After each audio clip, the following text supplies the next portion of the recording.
사용사태 전체성은 거기 있음 현존재가 손안의 것을 자유롭게 내주는, 즉 사용케 하는 열린 지표이다. 따라서 사용케 함이 손안의 것을 사용사태 전체성으로 자유롭게 내줄 수 있으려면 사용사태 전체성이 어떻게든 선행적으로 열어 밝혀져 있어야만 한다. 어떤 것이 선행적으로 열어 밝혀져 있다는 것은 그것이 이미 이해되어 있다는 것을 뜻한다. 그리고 사용사태가 손안의 것의 존재나 있음인 한 사용사태를 열어 밝히고 이해할 수 있는 존재자는 존재를 이해하고 있는 존재자, 즉 존재 이해가 그의 존재에 속해 있는 존재자, 즉 거기 있음 현존재밖에 없다. 그런데 거기 있음 현존재는 실존하는 존재자로서 세계 안에 있음이라는 존재 구성 틀을 갖는다. 따라서 거기 있음 현존재의 존재 이해는 어떻게든 이미 세계에 대한 이해가 함께 속해 있어야 한다. 세계 내 존재로서의 거기 있음 현존재의 사용케 함은 어떤 손안의 것을 가지고 어디에 사용케 함이다. 따라서 사용케 함은 사용사태 전체성이 선행적으로 이해되어 있을 때에만 가능하다. 그리고 이 전체성과 더불어 결국 거기 있음 현존재의 존재 가능성이 앞서 이해되어야만 한다. 예컨대 거기 있음 현존재는 그가 약속 시간에 늦지 않으려 하기 때문에 시계를 통해 시간을 정확히 보려는 것이다. 세계 내 존재로서의 거기 있음 현존재는 이미 언제나 자신이 하고자 하는 그 어떤 것 때문에 특정의 사용 사태를 갖는 도구를 사용하게 되는 것이다. 도구의 사용을 배려할 때 거기 있음 현존재의 구체적 관심사는 그의 존재 가능성에서부터 도구에 위하여 연관으로 쏠리게 된다. 거기 있음 현존재는 자기 자신에게 그의 존재 가능성에서부터 사용 사태에 어디에로 그리고 다시 사용 사태에서의 도구로 관심을 쏟도록 지시한다. 이러한 지시함을 통해 거기 있음 현존재는 자신의 존재 가능성을 사용 사태 전체성과 관련하여 이해할 수 있게 된다. 거기 있음 현존재의 존재 가능성은 어떤 것을 하기 위한 목적을 지시하고 이 목적은 그 목적에 적합한 도구를 지시한다.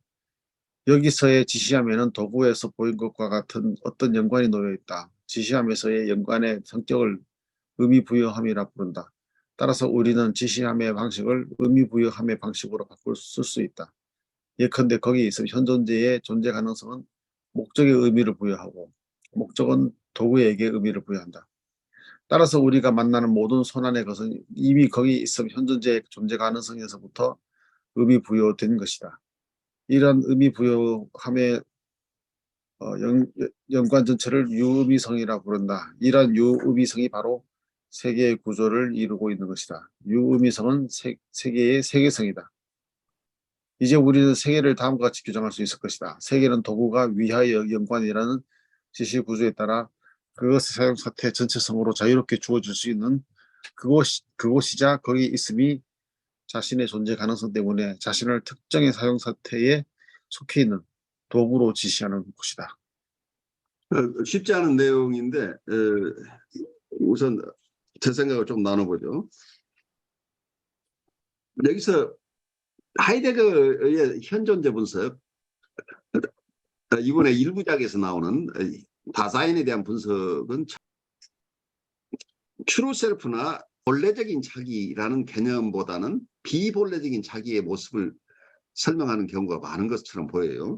세계는 도구가 위하여 연관이라는 지시구조에 따라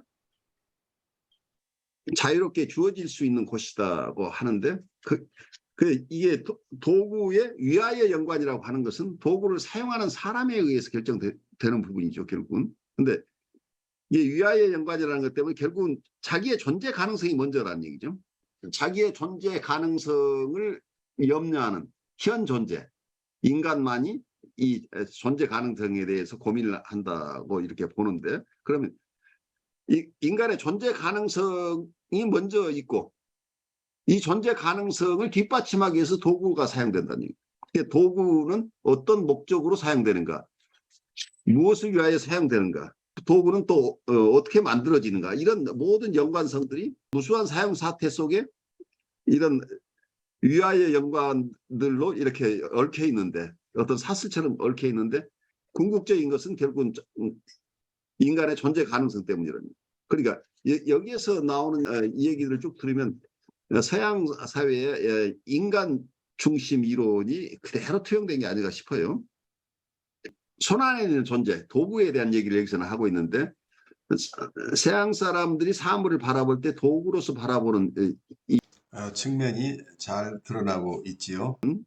그래서 인간이 필요할 때 도구를 사용한다는 개념이니까 모든 사물은 인간을 위해서 존재한다는 전제가 이 속에 포함되어 있죠. 존재 가능성은 결국 현 존재, 결국 우리 사람이니까 우리 사람이 자기가 어떤 미래의 가능성 혹은 자기의 존재 가능성을 무엇으로 선택하느냐에 따라서 이 세상에 있는 도구들을 자기의 존재 가능성에 걸맞게 사용한다는 개념이니까 이 도구라고 분류되어 있는 사물 자체에 대한 그 가치를 부여하는 게 아니고 사람 중심으로 우리에게 필요한 범위 내에서 얼마든지 사용할 수 있는 것이라는 개념이 이 속에 들어가 있는 게 여기서 지시라는 용어를 써서 지시함에서의 연관의 성격을 의미 부여함이라고 하는데 우리가 그 망치는 어떤 의미를 가지고 있느냐 아니 시계는 어떤 의미를 가지고 있느냐 할 때 그 의미는 나의 존재 가능성과 관련해서 의미가 부여된다는 거죠. 그런데 문제는 개개인이 의미 부여가 각각 다를 수 있는데 그럼 이 세상에 다른 내가 가지고 있는 세계와 다른 사람이 가지고 있는 세계가 다를 수 있는데 그럼 그건 어떻게 할 것이냐. 그럼 여기서는 커뮤니케이션이 안 될 거 아니냐. 세상에 있는 사물들을 이런 도구적인 측면에서 본다고 할 때 그 도구에 의미를 부여하는데 그 의미를 부여하는 것은 존재 가능성 때문인데 각자가 자기의 존재 가능성에 비추어서 의미 부여를 한다고 한다면 어쩌면 각 사람마다 너무 다를 수 있지 않느냐 하는 얘기가 있는데 이 속에 이제 나중에 조금 더 우리가 공부를 해 나가면 이런 각자가 가지는 세계, 각자가 자기의 세계라고 생각하는 세계 사이에 어떤 커뮤니케이션을 어떻게 할 것이냐 라는 쪽에서 언어라는 말이라는 것을 굉장히 중요하게 하이데거가 들고 나오는 것 같아요. 언어를 통해서 우리는 이미 공유된 의미를 가지고 있다. 이 세상 모든 사물에 대한 의미 부여가 되어 있는 그런 세상 속에 태어난다고 보는 거니까 내가 개인적으로 의미 부여한다기보다 이미 사회적으로 의미 부여되어 있는 것을 받아들여서 내 존재 가능성과 연관해서 사용한다. 이제 이런 개념이 아닌가 싶긴 해요. 그래서 이 의미 부여가 각자가 부여하는 의미 부여라기보다는 어쩌면 공유된 의미 부여. 특히 언어에 의해서 규정되어진 그러한 도구성. 그래서 자기가 속해 있는 사회가 이미 부여하고 있는 의미 부여를 전제로 사람들이 살아가고 있는 게 아닌가. 이게 일반적으로 비본래적인 자기를 사는 방식이다고 이렇게 보이는데 그래서 비본래적인 자기의 삶의 방식과 본래적인 삶의 방식이 궁극적으로 계속 문제가 되는데 그 부분은 우리가 좀 더 철저하게 따라가 봐야 될 부분이죠. 어떻게 보면은 이게 그 느낌상으로는 상당히 이게 이야기 전개 그 내용 전개가 어떤 한그 뭐랄까 여기서 말하면 저자겠죠. 하이데거 자신이겠지만 자기 중심으로 세상이 돌아가고 있는 그렇죠. 굉장히 자기적인 세계관이죠. 그렇게 되니까 연관성이라는 것도 사실은 이게 굉장히 복잡하게 얽혀 있어서 존재든지 존재자든지 간에 도구든지 간에 이거는 굉장히 복잡하게 얽혀 있어서 어쩌면은 존재라고 할 수 있는 것은 하나의 단독자로서의 존재가 아니고 연결된 전체로서의 존재가 된다고 생각되거든요. 그러면은 인간의 존재는 어떻게 그러면 존재가 의미가 나타나느냐라고 말한다면은 단독자로서의 존재도 있지만은 많은 경우는 우리가 도구라고 부르는 것까지도 나와 연관이 되어 있어야지 내가 사실상은 진짜 존재가 뭐냐라는 이제 그런 의식이 드는 것 같아요. 뭐 예를 들면은 우주통에서 지구는 도대체 무엇인가라고 말하려 그러면 지구는 태양계에서 이야기되고 태양계는 은하계에서 이야기되고 은하계는 은하계 뭐 단위인지 뭔지 거기 있어가지고 범위가 넓혀서 결국은 이 우주 전체에 가 하나의 존재구나 이렇게 그 전체적으로 이제 나가버리는데 각자 고유한 특성이 있지만은 그 고유한 특성이 어떻게 보면은 서로 연관 속에서 고유한 특성이 이루어지고 있는 그런 상황이거든요.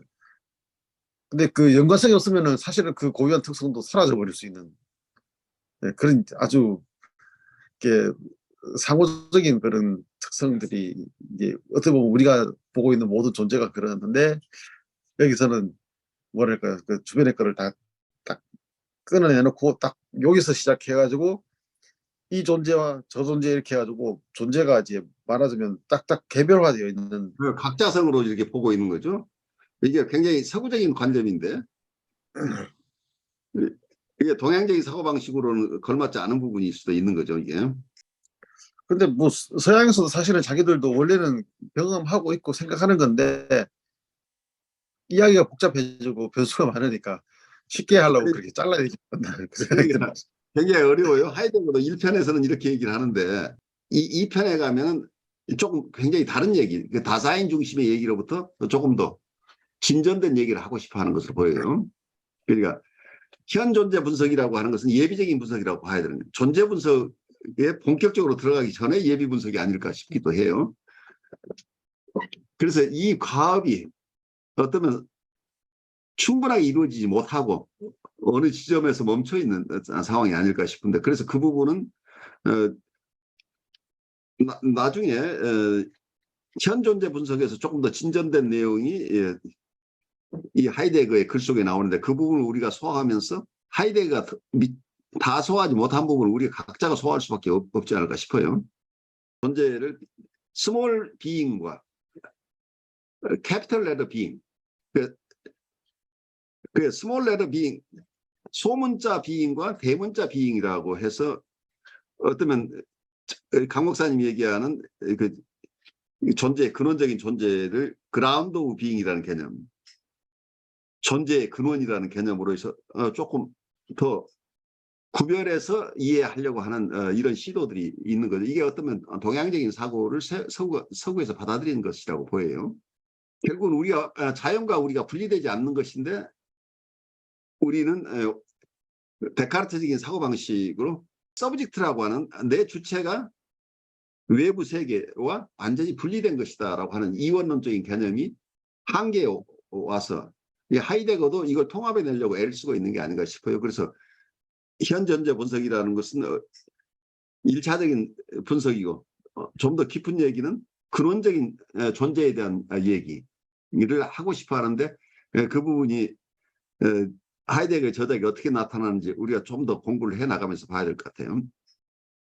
영성 세계 속에서 근원적인 존재에 대한 얘기들을 탐구하기 때문에 결국은 이 철학과 영성이 결국 만날 수밖에 없는 게 아닌가 싶어요. 그 어떻게 보면 성경의 이야기 속에서는 처음부터 이 존재 자체가 그 성경에서 말씀한 대로 태초에 하나님이 천지를 창조하셨다 하고 창조가 딱 시작되면서부터 뭐가 나타나면은 서로 간의 연관성이 막 나타나거든요. 그렇죠. 그냥 모든 만물이 그냥 개별적인 존재가 아니라 다 이게 서로 간에 연관이 되고 계속 연결이 되어 있고, 또 피조물이 또 연결이 돼 가지고 첫 번째 사람이라고 하는 아담이 이제 동물들이나 거기다 이름을 붙이는 그런 과정이 나오거든요. 그게 큰 자기의 주어진 미션이었죠. 그게 그러니까 이름을. 네. 여기서 얘기하는 이 랭귀지 문제, 언어의 문제, 또 하여튼 의미 부여가 지금 되는 거죠. 네. 그렇게 해서 연관성 속에서 돼 있는데, 문제는 뭐냐면은 뱀이라는 것이 그 굉장히 스마트하다 그랬거든요. 근데 그 스마트한 것이 뭐냐면은 딱딱 분리시켜 나가는 과정. 그러니까 오히려 분리가 되어 가지고 서로 간의 연관성에서부터 연관성을 끊어놓고 나만의 존재라는 것을 자꾸 이제 집중하게 될 때 결국은 이 모든 관계들이 깨어지면서 이게 말하자면은 소위 말하는 그 원죄라는 죄의 근본이 되어버렸다, 이제 이런 이야기로 나가거든요. 그래서 어떻게 보면은 이게 서양 철학에서도 사실은 이제 원래는 연관성에서 시작하는데 뭔가가 이렇게 똑똑해진다고 할까요, 인간이? 그러면서 오히려 분리시켜 나가버리는. 분명해지는 거가 네. 어떤 개별성을 강조하다 보면 분명해져요. 그런데 사실은 우리가 분명해지지 않은 상태가 우리의 원래 상태일 수도 있죠. 그리고 우리 존재의 근원이 무엇이냐 라는 질문에 들어가면 그건 분명하지 않고 어떠면은 혼돈 속에서 창조가 일어난 거 아니에요. 네. 그 혼돈의 상태가 어쩌면 그라운드 오브 비잉이라고 얘기할 수 있잖아요. 이 존재, 우리가 눈으로 보이는 개별화된 존재가 창조되기 이전에 원재료잖아요. 흑암이라고 하나 혼돈이라고 하거나 여기에는 분리되지 않은 원래의 존재가 이미 있었기 때문에 이게 재료가 돼서 그 이후에 사람도 태어나고 여러 생물도 태어났다고 성경 얘기도 한다면 그렇게 되잖아요. 태양과 지구와 이 별들 자체도 결국은 흑암에서 생겨나다. 어쩌면 빅뱅 이론이 그 얘기 아닌가 싶어요.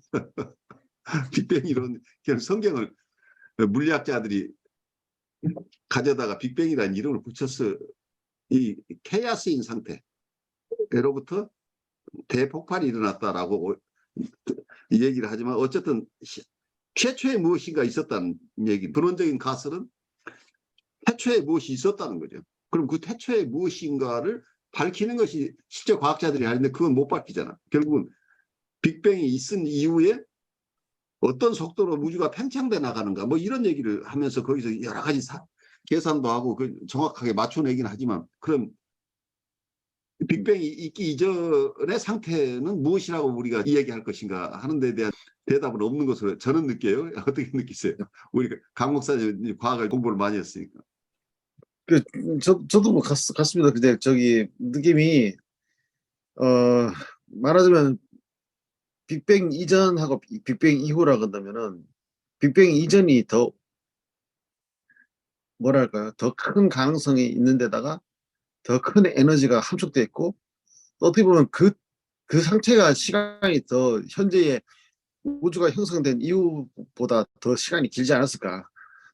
그렇죠. 예, 그러면은 그 흔히 말하는 그 빙산의 일각이라는 게 우리가 알고 있는 거는 정말 빙산의 일각인지 바다의 그 해변의 모래알 하나 이 정도인지 빅뱅은 어떻게 보면은 전체 해변에서의 모래알 하나를 갖다가 규명하게 된 정도 아닐까 이제 그렇게 생각하는데 그게 인간 전체적으로도 그렇다는 생각이 들거든요. 우리의 근본 자체가 모호한데 그 모호한 것을 견뎌내야 되는데 그거를 자꾸 분명하게 하려고 하다 보니까 오히려 그게 자기의 존재 자체가 흔들려 버리는 그렇게 되고 뭐 심리적으로 말하면 뭐 완벽주의라든지 이런 그런 쪽으로 가가지고 불가능한 완벽주의가 되는 거죠. 그러니까 개별성을 강조하는 쪽으로 가버린단 말이에요. 각자 요새 한국말에 각자 도생 얘기가 나오는 예.